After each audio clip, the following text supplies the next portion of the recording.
Hi friends, welcome to my channel Anjali fashion world. So ఇవాల్టి video ఏంటంటే Punjabi dress cutting అనేది నేను చూపిస్తున్నానండి. చాలా ఈజీగా ఇలా కటింగ్ చేసుకోవచ్చు. ఫస్ట్ అయితే బ్రెడ్త్ అనమాట. బ్రెడ్త్ వచ్చి 18.5 వచ్చింది. తర్వాత బ్రెడ్త్ ఒక సెంటర్ అనమాట. సో బ్రెడ్త్ ఒక సెంటర్ వచ్చేసి మనకి కర్వ్ ఎక్కడ ఉంటుందో అక్కడ బ్రెడ్త్ అనేది వస్తుందండి. సో బ్రెడ్త్ సెంటర్ వచ్చేసి మనకి 16.5. తర్వాత బ్రెడ్త్ కట్స్ అనమాట. సో మనకి బ్రెడ్త్ కట్స్ అనేది కట్స్ దగ్గర ఆ చివరి నుంచి ఈ చివరికి మనము స్టేప్ అయితే పెట్టుకున్నట్టయితే బ్రెడ్ కట్స్ అయితే వచ్చేస్తుందండి. సో 19.5 వచ్చింది. తర్వాత కట్స్కి చాలామందికి కింద డౌన్లో కొంచెం ఎక్కువగా ఉంటుంది, కొంచెం తక్కువ ఉంటుంది. అది మనం చూసుకొని ఎంత ఉందో దాన్ని బట్టి అయితే పెట్టాలా. తర్వాత ఇలాగా డ్రెస్ని ఇలా ఫోల్డ్ చేసుకునేసి షోల్డర్ టు లెంత్ కట్స్ అనేది మనము చూసుకోవాలండి. సో నాకైతే 19.5 వచ్చిందనమాట. సో అలాగనే ఆర్ము నెక్ అనేది కూడా చూసుకునేలా నేనైతే ఈ వీడియోలో చూపించలేదు మీకు. అలానే ఇప్పుడు నేను స్ట్రైట్గా పెట్టినప్పుడే మనకి ఆ నెక్ ఆర్ము అనేది మనకి తెలిసిపోతుందండి. సో అప్పుడే మనము ఆర్ము నెక్ బ్యాక్ నెక్ అన్నీ కూడా చెక్ చేసుకునేలా. తర్వాత వచ్చేసి టోటల్ డ్రెస్ యొక్క లెంత్. సో మనకి క్లాత్ ఒక్కోసారి ఎక్కువ రావచ్చు, ఒక్కోసారి తక్కువ రావచ్చు. రెడీమేడ్లో ఉన్న డ్రెస్ మెటీరియల్స్లో ఒక్కొక్కసారి అలా రావచ్చండి, ఎక్కువ తక్కువ. తర్వాత వచ్చేసి నేను డ్రెస్ అనేది ఫోల్డింగ్ పెట్టేశాను, మెటీరియల్ లైనింగ్ అనేది. సో వాటర్లో వేసేసి ఫోల్డింగ్ అనేది మన వైపు ఉండేలాగా పెట్టుకునేసాను. తర్వాత వచ్చి నెక్ అనేది 3 ఇంచెస్ తీసుకున్నానండి. సో నేనైతే బోట్ నెక్ పెడుతున్నాను కాబట్టి నేను 3 ఇంచెస్ తీసుకున్నాను. సో మీకు ఎలా అవైలబుల్ ఉంటే అలా పెట్టుకోవచ్చు. తర్వాత షోల్డర్ వచ్చేసి 3.5 పెట్టాను. తర్వాత ఆర్మ్ వచ్చేసి 6.5 అయితే పెట్టానండి. సో ఆల్త్ డ్రెస్లో ఎంత ఉందో నేనైతే అంత పెట్టుకోలేదు. మనకి ఇక్కడ బోట్ నెక్ కాబట్టి సో బోట్ నెక్ ప్రకారంగా అయితే నేనైతే ఆర్మ్ తీసుకున్నానండి. తర్వాత ఒక స్క్వేర్ లాగా అయితే గీసుకునేసి పాయింట్ వచ్చేసి నేను 1.5 పెట్టాను. తర్వాత బ్రెడ్త్ అనేది తీసుకోవాలా. మనం ఫస్ట్లో తీసుకున్న కొలతలన్నీ కూడా ఇక్కడ పెట్టుకోవాలా. హాఫ్ని తీసుకొని పెట్టుకోవాలా. తర్వాత 2 ఇంచెస్ అనేది యాడ్ చేసుకోవాలన్నమాట. షోల్డర్ టు కట్స్ లెంత్ అయితే పెడుతున్నాను. ఇక్కడ కూడా నేను 19 ముక్కలు పెట్టానండి. సో ఇక్కడైతే మనం ఒక లైన్ డ్రా చేసుకునేసి తర్వాత అక్కడ బ్రెడ్త్ అనేది పెట్టుకోవాలా. కట్స్ దగ్గర బ్రెడ్త్ అనేది పెట్టుకోవాలా. తర్వాత బ్రెడ్త్ యొక్క సెంటర్ ప్రతి పాయింట్లో కూడా మనము హాఫ్ ఫోల్డ్ చేసుకొనేసి మనము తీసుకున్న బ్రెడ్త్ మెజర్మెంట్ అని కూడా హాఫ్ తీసుకోవాలండి. సో డ్రా చేసుకునేటప్పుడు తర్వాత బ్రెడ్త్ కట్స్ దగ్గర మనం 1 ఇంచ్ పెట్టుకోవాలా. సో అదే మనము తీసుకునే మిగతా అంతా మాత్రం 2 ఇంచెస్ పెట్టుకోవాలా. ఇలాగ నేను చూపించిన విధంగా మీరు క్రాస్ తీస్తున్నట్టయితే డ్రెస్ యొక్క షేప్ అనేది నీట్గా వస్తుందండి. సో ఎలాంటి డౌట్స్ కూడా అవసరమే లేదండి. సో ముందుగానే మనము లోతు కూడా గీసుకునేసాను నేను డ్రెస్కి. సో మనం కటింగ్ చేసుకునేచ్చు చూసుకొని మళ్ళీ గీసుకునే పని లేకుండా ఇలా ఈజీగా మనం డ్రెస్ కటింగ్ అనేది చేసుకోవచ్చు అండి. మీకు ఎక్కడైనా డౌట్స్ ఉంటే ఖచ్చితంగా కమెంట్ చేయండి, నేనైతే క్లియర్ చేస్తాను. డ్రెస్ యొక్క క్లాత్ అనేది కూడా ఎక్కడా కూడా మనకి ముడతలు లేకుండా ఉండేలాగా చూసుకోండి.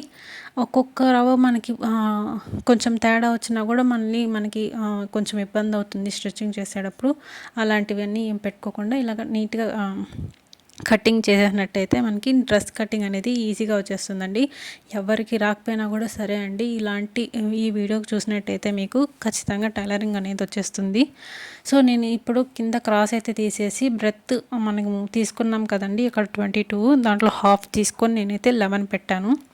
తర్వాత మనము కట్స్లో ఫోల్డింగ్ పెడతాం కాబట్టి ఇక్కడ 1 ఇంచ్ అయితే నేను పెట్టానండి. తర్వాత స్కేల్ పెట్టి నేనైతే మార్జిన్ వేసేసానండి. అక్కడి నుంచి మనమైతే కొంచెం క్రాస్ తీసుకోవాలి, అక్కడ స్కేల్ పెట్టి అయితే గీయకూడదు. ఇలా నీట్గా ఒక అంచనాగా అయితే మనమైతే ఒక క్రాస్ అయితే గీసేయాలండి. సో చూసాం కదండి, పర్ఫెక్ట్గా వచ్చింది మనకి. ఎక్కడ కూడా ఎలాంటి వంపులు కూడా లేకుండా ఇలా నీట్గా కటింగ్ అనేది చేసుకోవచ్చు. తర్వాత నెక్ అయితే తీస్తున్నానండి. సో నేనైతే క్యాన్వాస్ అన్న పెడతాను, లేదంటే పైపింగ్ అన్న పెడతానండి. సో నేను వీలుంటే ఈ స్టిచ్చింగ్ వీడియో పెడతాను. ఆల్మోస్ట్ కొంచెం టైం కుదరట్లేదండి. సో నాకు తెలిసి పెట్టలేకపోవచ్చు. నెక్స్ట్ వీడియోస్లో అన్న నేను డ్రెస్ ఒక స్టిచ్చింగ్ వీడియో అనేది నేను పెడతానండి. సో ఇలా నీట్గా మనము కటింగ్ అనేది చేసుకోవచ్చు. సో నేను త్వరలోనే మీకు టైలరింగ్ క్లాసెస్ కూడా పెట్టాలి అనేసి ఒక ప్లాన్లో అయితే ఉన్నానండి. దానికైతే మీ సపోర్ట్ అయితే ఖచ్చితంగా కావాలి. వీడియో ఖచ్చితంగా చూడండి, చివరి వరకు చూడండి. అప్పుడైతేనే మీకు అర్థమవుతుంది. కొన్ని టిప్స్, అన్నీ మంచి టిప్స్ కూడా మీకు బాగా అర్థం అవ్వాలంటే ఖచ్చితంగా వీడియోని పూర్తిగా చూడండి. సబ్స్క్రైబ్ అనేది చేసుకోండి మన ఛానల్ని. మంచి వీడియోస్ అయితే అందుతాయండి. సో త్వరలోనే నేను టైలరింగ్ క్లాసెస్లో ఎలాంటి మెటీరియల్స్ తీసుకోవాలి, బ్లౌజెస్లో ఎలాంటి జాగ్రత్త తీసుకోవాలి, కట్టింగ్స్లో అనేసి అన్నీ కూడా నేను వీడియోస్ రూపంలో మీ ముందుకైతే వస్తానండి. సో ఈ వీడియో ఎలా అనిపించిందో ఖచ్చితంగా లైక్ చేసి కమెంట్ చేసి షేర్ చేయండి. మిగతా ఎవరైనా కూడా నేర్చుకుంటారు కాబట్టి. సో ఇలా అయితే నేను మొత్తం కట్టింగ్ అనేది చేసేసానండి. ఎక్కడ కూడా క్రాస్ లేకుండా నీట్గా కటింగ్ చేసేసాను. తర్వాత నేను కొన్ని పాయింట్స్ పెట్టాను కదండి. మనము ఎక్కడైతే బ్రెడ్త్ తీసుకున్నామో బ్రెడ్త్ కట్స్ దగ్గర ఒక టక్ అనేది తీసుకోవాలా.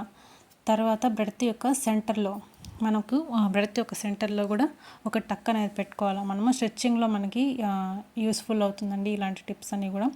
తర్వాత యాస్టీస్గా ఉండే లెంత్ అనేది బడ్త్ అనేది తీసుకోవాలా. తర్వాత నెక్ దగ్గర ఒక కట్స్ అయితే తీసుకోవాలా. ఆల్మోస్ట్ మనకి ఆ కటింగ్ అనేది ఫినిష్ అయిపోయిందండి.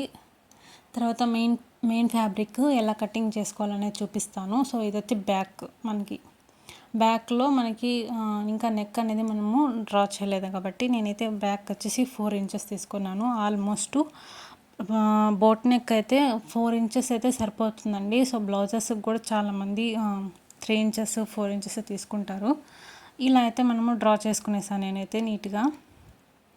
ఇలా ముందుగానే మనం డ్రా చేసుకున్నప్పుడు అయితే స్టిచ్చింగ్ చేసేటప్పుడు అంత ఇబ్బంది అనేది ఉండదండి. సో ఇది వచ్చి మనకి ఫినిష్ అయిపోయింది బ్యాక్ అండ్ ఫ్రంట్ అయితే నేను ఇంకా లోతు కటింగ్ చేయలేదండి. సో మర్చిపోకుండా మీరు ఈ పాయింట్లో ఖచ్చితంగా కటింగ్ అనేది చేసుకోండి. చాలామంది మర్చిపోయి అట్లా స్టిచ్చింగ్ అనేది చేస్తారు. మనము అక్కడ ఫ్రంట్ అనేది ఒక గుర్తు కోసం ఒక చిన్న టక్ అనేది పెట్టుకోవాలా. అయిపోయిందండి. సో ఫ్రంట్ బ్యాక్ కటింగ్ అనేది ఫినిష్ అయిపోయింది. తర్వాత మెయిన్ ఫ్యాబ్రిక్ అనేది కటింగ్ చేసుకోవాలి. సో మెయిన్ ఫ్యాబ్రిక్ని కూడా నాకు ఇలా డిజైన్ వచ్చింది కాబట్టి 4 ఫోల్డింగ్ అనేది చేసుకోలేదండి, 2 ఫోల్డింగ్ చేసుకున్నాను. ఫ్రంట్ బ్యాక్ అనేది కూడా నేను సపరేట్ చేసేసాను. దానివల్లనే నాకు కొంచెం హ్యాండ్స్లో కొంచెం ఇబ్బంది అయింది. సో మీరెవరైనా ఉంటే కూడా అంటే కాటన్ డ్రెస్ అయితే మనకి ఈజీగా మనం మేనేజ్ చేయొచ్చండి. సో ఇది వచ్చి మనకి క్రేప్ టైప్లో కాటన్ అనమాట. కొన్ని మెటీరియల్స్ బట్టి కూడా మనము క్లాత్ అనేది అడ్జస్ట్మెంట్ అనేది చేసుకోవాలా. ఇలా నీట్గా ఫోల్డింగ్ చేసుకుంటూ కటింగ్ చేసినట్టయితే మీకు క్లాత్ అనేది ఎక్కడ కూడా జరగదనమాట. సో జరగకుండా అప్పుడు నీట్గా మనకి కటింగ్ అనేది వస్తుంది. సో ఎక్స్ట్రా అనేది కొంచెం కటింగ్ చేసుకోవాలా. మనకి ఎలా అంటే మనము కుట్టేటప్పుడు ఇప్పుడు మనం ఫోల్డింగ్ చేసినప్పుడు కొన్ని క్రాసెస్ ఉంటాయండి, మనకు తెలీదు. సో స్టిచ్చింగ్ చేసేటప్పుడైతే మనకి తెలుస్తుందండి. సో ఇప్పుడైతే మనకి బ్యాక్ పార్ట్ మెయిన్ ఫ్యాబ్రిక్ కూడా కటింగ్ అయిపోయింది. తర్వాత వచ్చి ఫ్రంట్ పార్ట్ అయితే నేను పెడుతున్నాను. సో ఫ్రంట్ పార్ట్ 2 ఫోల్డింగ్ చేసుకునేసి ఇలా నీట్గా పెట్టుకునేయాలండి. మనకి క్రేప్ అయితే కొంచెం ఇబ్బంది అవుతుంది. మిగతా ఎలాంటి ఫ్యాబ్రిక్స్ అన్నా కూడా కొంచెం సపోర్టివ్గానే ఉంటుంది కట్టింగ్కి. సో మీరు ఎవరైనా బిగినర్స్ ఉంటే ఫస్ట్ క్రేప్ అలాంటివన్నీ తీసుకోకండి. కాటన్ అయితే బెస్ట్ అండి కట్టింగ్కి. ఫస్ట్ మీకు కొంచెం యూస్ఫుల్గా ఉంటుంది. తర్వాత ఇలా నీట్గా కటింగ్ చేసుకునేసి క్రాసెస్ ఎక్కడ లేకుండా మనము నీట్గా స్ట్రైట్గా అనేది కటింగ్ చేసుకునేయాలండి. సో మనకి ఇక్కడితో మనకి ఫ్రంట్ బ్యాక్ ఫినిషింగ్ అయిపోయిందనమాట.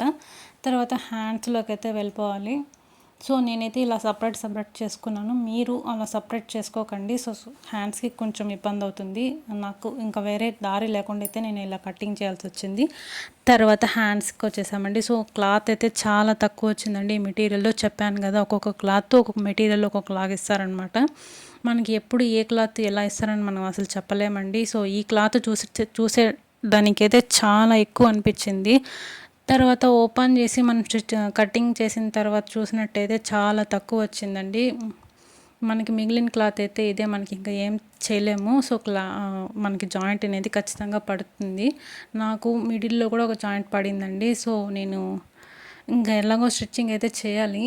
తర్వాత హ్యాండ్ ఒక లెంత్ అయితే తీసుకునేసాను. తర్వాత కర్వ్ అయితే తీస్తున్నాను. సో నేను కటింగ్ అనేది కరెక్ట్గా ఎప్పుడే చేయలేదండి. నేను చూపిస్తున్నాను మీకు, ఊరికే డ్రా చేశాను నీట్గా.